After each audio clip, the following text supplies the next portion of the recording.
Hi, I'm Francesco Rulli. I'm the CEO of Querlo. I'm also the Chief Digital and Cognitive Officer of the Opera del Duomo Florence. I'm here today with Leo Balestri, who is a talent management executive.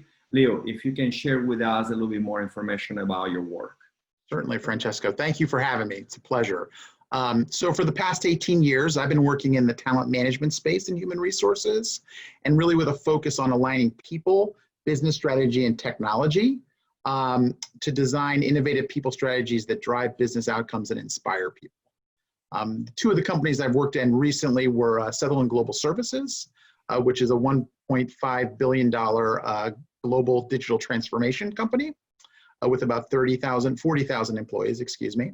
And then before that at Chubb, which is a pretty well-known Fortune 500 property and casualty insurer with about 30,000 employees in it. And in both cases, my responsibilities were designing performance management processes, succession planning processes, career management and employee engagement, all again around that idea of tying those talent processes to the company's business strategy, but in ways that really got employees engaged and working harder for the company. Very interesting. Thank you. Now, we are right in the middle of the COVID era, and I'm also asking you to think about the future, look at what could be the future, what I call the post-COVID era. What are your thoughts about the challenges, but also the opportunities of these new eras that we have entered? Yeah, so obviously in my space, in the talent space, just a lot going on there, right? And I think it's a particularly interesting challenge to think about getting through the emergency, but then what's going to be the status quo after that. And so, in one area, I think you see a lot of thought going into different companies right now, which is around leadership and sort of the future of leadership in companies. And I think one big area that everyone's dealing with right now is how people lead, how executives lead, how managers lead. In a world where they don't have the kind of hands-on control that they've had in the past with their employees. They have to deal with people who are working in remote sites or working from home. A lot of leaders struggle with that. And so that's obviously a challenge to get those leaders to become comfortable thinking about how they can evaluate and make decisions around their talent without that sort of hands-on control. But it's also a real opportunity. So in the short term, there's a lot of effort to sort of make it easier for managers to survive in that new environment. But I think the thing that's really interesting is the opportunity to teach leaders how to move beyond an anecdotal approach to evaluating talent to leveraging different types of tools that are maybe more statistically significant and maybe have less informal or casual bias to them that'll allow them to make better decisions. So one is around how we lead and how we think about our employees. I think the other big area that you're seeing a lot of focus on now is who leads. And COVID's really had a disproportionate impact on minority communities, both in terms of health, but also employment. And that's really a challenge right now in organizations, make sure that they're not depleting those populations from their organization because of what's been going on. But it's also a huge opportunity because anyone who's an investor will tell you, when you have to deal with uncertainty, what's the best thing you can do? Diversify your portfolio. And I think good leaders coming out of this crisis and good talent managers coming out of this crisis are thinking about ways to diversify their leadership portfolio, their talent portfolio, so that when the next crisis comes, they have that wider range of voices and ideas to be able to respond effectively. And I think that's one thing you're starting to see good leaders thinking about now, which is coming out of this. How do I make sure that I've got that wide range of ideas and voices in my leadership group so that we're coming up with the best solutions for the next COVID, right? The next challenge that comes along. Very interesting. Thank you. Now, looking at the future, where do you see the role of artificial intelligence, even specifically to this diversification of talent that you mentioned?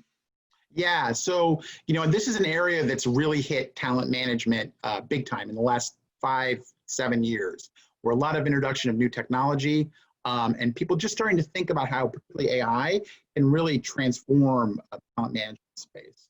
And I sort of see three stages. I think we're still sort of mostly in the first stage, starting to go into the second.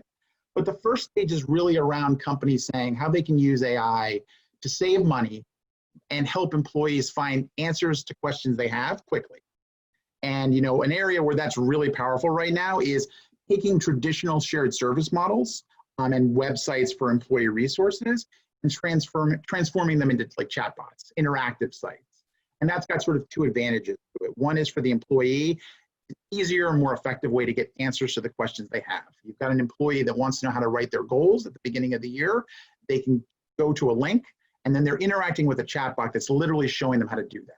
Much faster, much more engaging. At the same time, instead of having maybe 20 people in a call center somewhere waiting to field questions like that, you've now essentially automated that process and you've created savings in the long run. That's a plus for both the employee and the manager. And that's where I think a lot of companies are right now. They're just starting to move into that space, or they're starting to get that space at a way of handling those kinds of questions under control. What's going to happen next is you're going to start to see that kind of approach get more assertive, where instead of being passively waiting for the employee to come to the organization, you're going to be using AI to reach out to the employee. When you see evidence that the employee needs help in one way or another, or you can elevate their performance, the AI is actually going to proactively reach out to them. And so, an example might be, a manager who's just finished performance reviews at the end of the year to keep the performance management metaphor going. And the company maybe asked them a 30-second survey at the end of the process. How was the process? How did it go? 2 or 3 questions. Manager maybe says, oh, it was really a struggle. It was really hard. I'm going to give it a low score on that. In the past, what would happen is you gather that data, and 6 months later, you'd roll a course out to every manager, helping them get better at providing performance feedback. In the new world, the AI is going to see that response. It's going to take that data and use it for that broader purpose. But maybe for that manager immediately, it's going to reach out to that manager and recommend, hey, we've got this course on coaching. Why don't you take a look at that on your own? We're not going to make you do it, but you're expressing this concern. We're going to help you do it. Manager doesn't even know that's a need, doesn't even know that's a solution, but the system is helping them. Finally, way down the road, we're all still striving to get here, is the place where AI is able to start taking that data that we're gathering from the employees and start using it to cross-indexing it, collapsing it, and coming up with evidence and suggestions and recommendations that actually drive the talent strategy. So no longer just helping people, but actively helping inform the organization about talent. So now you've got that employees giving you feedback about how the coaching went with the manager. You've got the manager giving you feedback on how it went for them. You may be collapsing that data with other data, a whole range of different areas, to help identify which of those managers might actually be the best coaches at the level. It might make your top executives in the future. So all of a sudden you're taking, instead of just helping people in the moment, you're actually taking all that data and you're using it planned down the road, have that sort of long-term strategic impact. Now that last thing, of course, is very dependent on getting good quality data from the employees. And so you've got to constantly be able to show those employees what's in it for them to keep providing you that data so that you can get the robust data sets to actually answer those questions. So you're trying to help the company, but you also want to find ways to add value to the employee, so both sides are helping. Yeah, all those points that you bring up are crucial for the success of the implementation of artificial intelligence. One of the largest challenges we had in the last few years is sometimes that partners or clients, they didn't look at what you described as a holistic initiative, but they just tried to apply AI just for the sake of simplifying the process, but then not looking at data enough or not providing enough value to the employees. Now, if people want to learn more about your work, what's the best way to learn more and reach out to you? So an organization and a tool that I love, LinkedIn, it in a lot of ways, it models a lot of what I was talking about. So the easiest way for people to get in touch with me and see what I'm sort of saying publicly about these questions is by accessing my LinkedIn account on LinkedIn. And I'm always happy to talk to people who are interested in learning more about these questions at any time off that account. Perfect. Thank you very much, Leo. I really appreciate your time and your wisdom. Thank you.